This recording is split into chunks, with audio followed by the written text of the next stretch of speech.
une question en emmenant une autre, hein?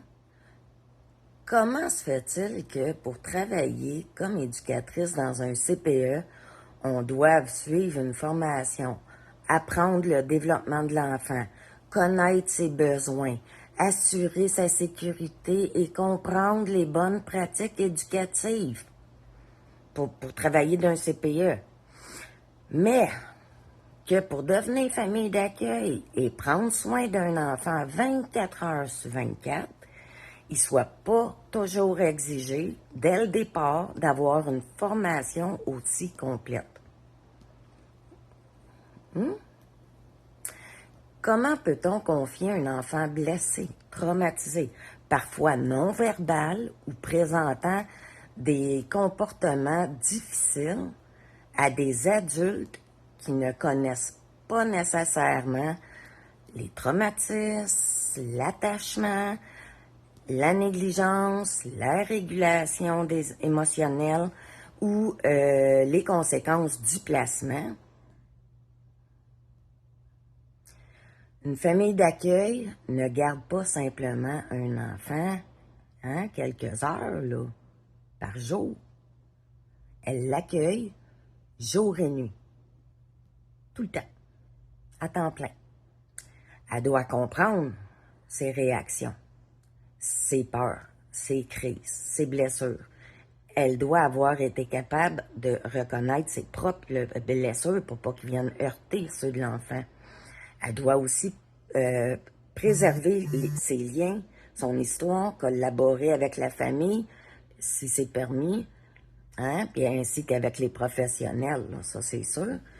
Alors, pourquoi la bonne volonté et la bonne parole semblent-elles parfois suffire pour poser sa candidature? Est-ce qu'on évalue vraiment les connaissances, les capacités émotionnelles, les motivations, les méthodes éducatives des personnes qui souhaitent devenir famille d'accueil, accueillir des enfants polytraumatisés? Est-ce qu'on vérifie comment elles réagissent devant une crise, un mensonge, un refus, devant de l'agressivité ou un enfant qui ne veut pas créer de lien? Et surtout, pourquoi la formation approfondie n'est-elle pas obligatoire avant même l'arrivée du premier enfant? C'est des questions qui, à mes yeux, ont leur importance. Être famille d'accueil est bien plus qu'un geste généreux. C'est une responsabilité immense, une fonction rémunérée et un véritable métier.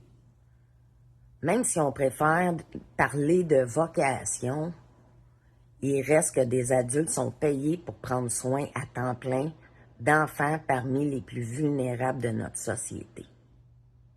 Ça devrait donc, selon moi, être l'un des métiers qui exige le plus de formation, de préparation, d'évaluation et de supervision continue.